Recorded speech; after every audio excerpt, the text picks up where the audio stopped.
That's Nick. And that's Joseph. And today we're here to talk about Alice, the directorial debut of Krystin Ver Linden, which is premiering in competition at the 2022 Sundance Film Festival. At the time of this recording, it is scheduled to be released theatrically by Roadside Attractions March 18th, 2022. The director? Krystin Ver Linden. Directorial debut? Yeah. Okay. I'm trying to pull up my notes. Inspired by true events. Well, okay. This one's going to be rough because if people didn't like Antebellum, which they didn't, we did. I loved that. Was one of my favorite films of 2020. I loved Antebellum. I'm not going to go over that film. We did a review for it, so I'll put the link below. I think it effectively got the point across. Yeah. So I think if you don't like the point they made, then that's a separate issue. But this film, let me just tell the basic story. Keke Palmer plays a woman named Alice, and we're introduced to her as a slave on a plantation. And it's sort of like, you know, paint by numbers depiction of a slave, which is accurate, but like very familiar depiction. When one day she decides to leave, like escape. So she runs through the woods, and guess what she comes upon? A damn interstate. So, of course, we're presuming when we first meet Alice and the other, I think there are a total of 12 slaves on this plantation. We're presuming it's like the mid-1800s. And it's situated near another plantation because she's secretly married and they're trying to send her husband off to be a stud. So we can get into all that, but so we're thinking it's, you know, that period in time. But then when she comes upon the interstate, it's obvious that she is in more modern time. She's in 1973. Georgia. A man picks her up, a man named Frank, played by Common. Mm-hmm. He takes her to a hospital to leave her there for care because she's worse for wear. She was actually tortured right before she decided to escape. So he drops her off at the hospital, but then he sees that because she's saying all these things that don't make any sense, she's going to be taken to a sanitarium. And we'll get into it, but he doesn't want that to happen to this woman, so he takes her from the hospital to his apartment. And within a 24-hour period or less, she reads, I guess, like all the books on Black history and realizes that she is now free. Mm-hmm. And she wants to exact revenge on her slave master. So instead of calling the authorities to go apprehend this person and free the other slaves, she, along with the help of Frank, go back to her plantation, light that bitch on fire, and presumably free all the slaves. We see police show up because Frank called them prior to. She also badly injures the slave master, but it's not clear if he's dead or not. The end. Yes, there you go. In a nutshell. Oh, so many questions. Okay, so I hope you remember them all. I was very much looking forward to this film, not innately because of the subject matter, but, you know, it kind of speaks to the current times in interesting ways. But also for Keke Palmer, who is an actress I like a lot, and to see her in a lead role, which we don't see too often.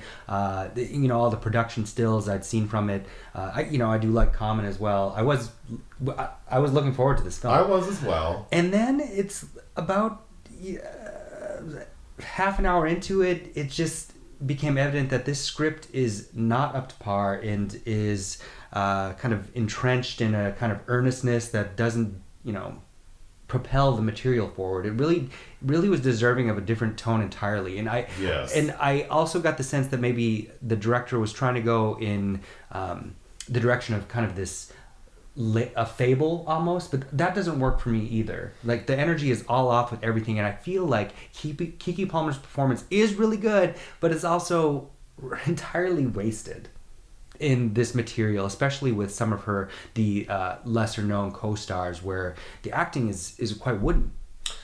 So hearing the plot, or, you know, watching the film and then telling the story, it feels like it would be a combination of like Antebellum, The Village, Django Unchained, a blaxploitation film like Coffy, which is actually featured in this film. But it's not on the level of any of those films. No, and and like you said, the tone is so off that a lot of those borrowed cues just don't make any damn sense. So I think a problem with, we spent a lot of time on this plantation, which feels a little crunchy because we've seen all that before. These white characters who are terrible people, they're also not given any characterization. So we're watching Johnny Lee Miller as the slave master. It feels very much like a racist soap opera along the lines of Mandingo, which is where I feel like we didn't really need to spend any of the time with those people. I think I agree. It opens with Keke Palmer running through the woods screaming, and that initiates, a primal. How many slasher flicks have you seen with a white girl running away from a serial killer? And I was so wanting this to be turning all of that kind of rhetoric on its head. And I think that we should have visited the plantation in flashbacks that were pertinent to Alice kind of realizing where she is and what that means. But all of that is very truncated in this 48-hour period where she becomes...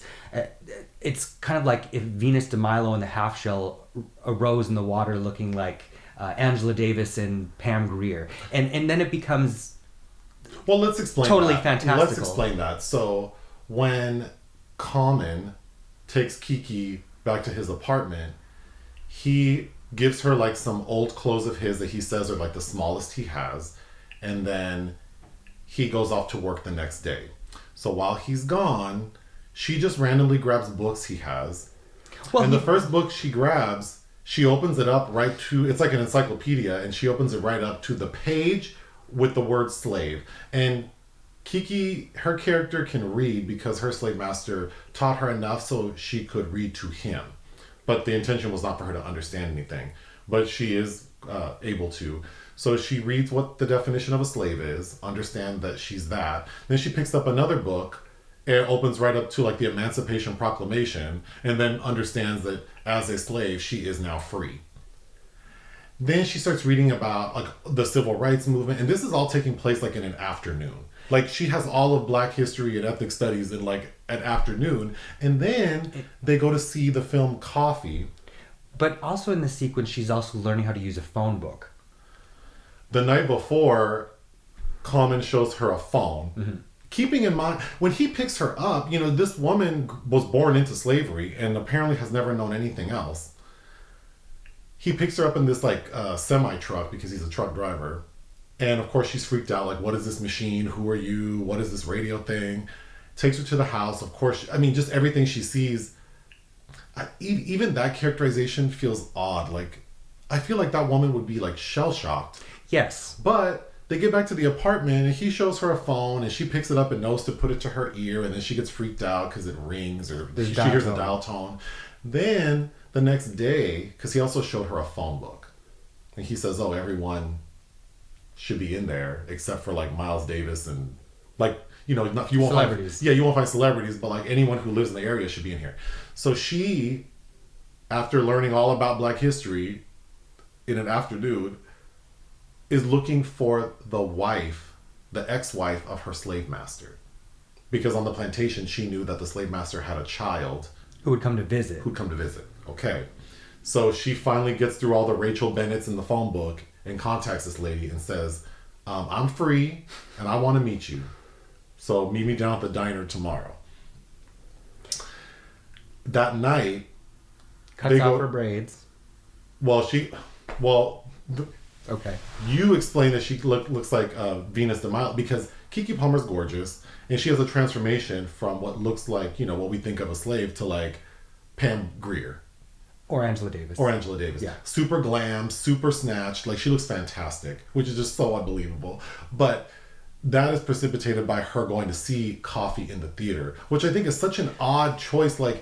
If I met a woman, on the street who was in need of assistance, and she's telling me, she's acting like a slave, my first thought wouldn't be to take her back to my place and then go take her to a movie. And Common's character doesn't ask her any questions. Well, it is not until the 1 hour, 20 minute mark that he asks her, what's going on, Alice? What's going on, Alice? But also, it doesn't make sense because he has ties to the Black Panther Party as well, based on trauma he had with the past relationship. So it just doesn't make sense. That the dialogue doesn't make sense about, like, why isn't he asking obvious questions? I just can't believe a black person, like, if another black person came to me acting like a slave, dressed like a slave, talking about the time, like, as if we were in the 1800s, my first thought would be, I would say, like, why are you acting like a slave? Well, and how she's dressed, and that's what I'm saying. Yeah. He does say, the character, that he has some association with, like, someone having to be checked into a psychiatric facility. his mother. And that's why he didn't want her to go. So I was trying to give the story the benefit of the doubt in thinking that maybe he's accustomed to being around someone who is perhaps schizophrenic and says crazy things, and so he's just handling her the best he can. But I just found his interaction with her so unbelievable. I think the way her character within like a 48-hour period goes from like... Well, I mean, it's like from Roots to Django. Like that's why I thought, is it trying to be a fable? But again, none of that. But the tone is it's very earnest. The tone is earnest and very off. So what I think, as I was saying before, I think we should have gotten flashbacks as she's acclimating to this, new world. And I think that, like Frank, the audience should have been dubious about whether she's actually, mentally unstable. Like this woman showing up, kind of like Anastasia, right? Yes. Like, I'm a princess. Instead, I was saying I was a slave, until we get to this point where she meets in this diner with this ex-wife of this woman who was on that plantation with her husband and left it, and damn well knows that there's a bunch of enslaved black people out in the woods, and Common's character hears it, and I think that's the point where you should have been like, oh, she's telling the truth. Yes, but so the slave master's wife, who he's divorced from, she lives a regular life. Played by Alicia Witt, by the way, using a very dubious Southern accent. And the son splits his, like, they're co-parenting. Yeah. So you mean to tell me that your ex-husband, who I'm presuming you don't like, that's why you're not together, runs a plantation with black slaves who he is torturing. For generations. Yeah. And you have a young child, this boy is what, like 7? Something like that, who goes to visit, and he's not at school like drawing pictures of black people as slaves or something, or he's never made a comment that made, like, teachers question, like, what the hell's going on. That component was so unbelievable to me. And then, like you just said, at the moment that lady knew that one of the slaves escaped, how did she not let the husband know so he could be prepared? Like, get rid of these slaves, or... Well, what's important about that interaction is it's that Rachel character that says, we never told you couldn't leave. Which I think is the feeling we should be left with watching a narrative like this. It should, like, ache in your bones that this is able to happen, and that it really comes down to something as these people justified doing this by saying, like, well, we didn't make a mistake. That's a good point. I think the film should have started with Alice on the interstate, like, passed out, and then Common picks her up. And then we see her life in flashbacks, but as the audience, we don't know if she's suffering from, like, some sort of psychosis, or if she really is a slave. And then at the hour 20-minute mark, when we get to the plantation, we realize, like, she was not kidding.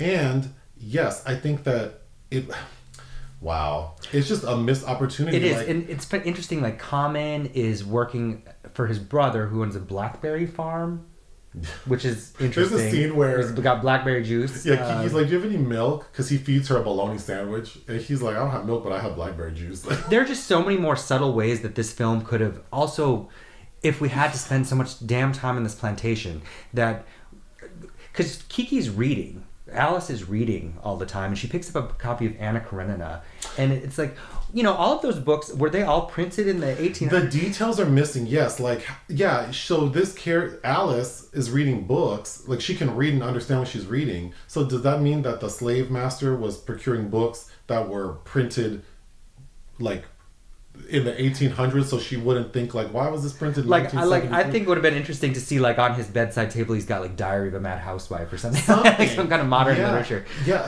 like, the details are missing. I had so many questions. Like, so for generations, since, like, how long has this family, because we see other, like you mentioned, there are neighbors, and they also have slaves because Keke's husband is being studded out. so that they can have more little black babies to enslave.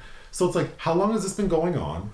How do they not see like helicopters and airplanes? Has like the utility services never come to check on the house? I just have so many questions on how this could have been made possible, and I would be okay suspending disbelief if the script were good, if the tone were right. Because, there are instances, there are very bizarre instances of people doing things. Just in Georgia in late 2021, they found that migrant slave farm. So, people do terrible... People holding people captive Yes. in the basement. And so it's not unbelievable. I just think, I can't wait until like Common and Keke Palmer do press for this film once it has distribution.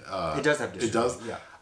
I really want to know, like, when they read this script, like, were they like, this is it? I also like, want to talk about, so he brings her to Coffy. She's already, that's the other thing that's so kind of silly, is she does her own afro, and it's perfect. Again, she looks beautiful, but it just makes no sense that she did that to herself. There's no way a slave in the 1800s would know to glam up that way. Just from looking at Jet and Ebony.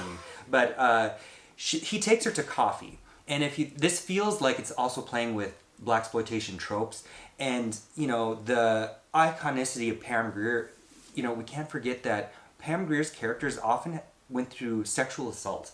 And Coffy in particular, I remember very clearly, being disturbed that, I do really like that movie, and I love Pam Grier, but, she's raped in that movie. And so it's conveniently sidestepping some things, and in many ways this feels like it could have been a blaxploitation version of Cinderella, in ways. And again, getting into what I was trying to say awkwardly is Alice as a name is very entrenched in 1970s literature and cinema. There's Alice Doesn't Live Here Anymore, the Martin Scorsese film that Ellen Burstyn won her Oscar for. There's the Linda Lavin television series. There's the anonymous druggy diary Go Ask Alice, which has ties to Jefferson Airplay's White Rabbit, right, where that line comes from. And that all is married to Lewis Carroll's Alice in Wonderland. And so I was thinking this was going to be a very subversive take on what's Alice in Wonderland like for a young black woman, or what kind of statement are they trying to... Like, there are so many ways you could have utilized this material that's inspired by a true story and made it something really meaningful and disturbing and poignant. Yeah. But as it is, it's a miss. And then the ending is so disappointing because Alice shoots the slave master, Johnny Lee Miller, who's hamming it up. So, I mean, she's probably going to go to prison for it. So it's like, it's just so unsatisfying. I don't understand what the purpose of this story is. And just I don't understand the message. I didn't like the scene where Common is showing her television, and he just like keeps switching these channels, and it's like, first you get Pam Grier in an interview, and then you get Sanford and Son, and then you do you not think? Well, he doesn't know what's going through her mind, but it's like, you're overwhelming, sir. I don't know. And every scene he had with his brother Moses, all of that was so clunky. That was I had a note that him interacting with his brother was so cringy. And you can see a good actor trying to, like, I felt like I could see Common trying to navigate around that, and then these other actors that might not know how to do that. It just, this kind of compelling material felt like it was the director's game to lose, if you will, because this was a highlight for me for this festival, and I guess I can't believe how disastrous I think it is. We need to wrap it up, but I was thinking earlier that I feel like maybe because it was shot during COVID and there's, for a lot of these projects, the scope, it was shrunken, right? Because we can't have all these people involved. I wonder if it was just like there weren't enough people around to really say like, this is not like maybe they got so far in and they realized like, well, we got to finish because I just don't. Wow. Yeah. I'm very curious to know what people think, because if people didn't like Antebellum, I feel like they really won't like this. I think Antebellum is such again, I think it's going to take years for people to it's subversive. It's subversive, and it's going to take a generation removed even, I think, to fully appreciate what those directors were doing. That film, even if a person doesn't like it, I feel like they have to acknowledge that there was a POV.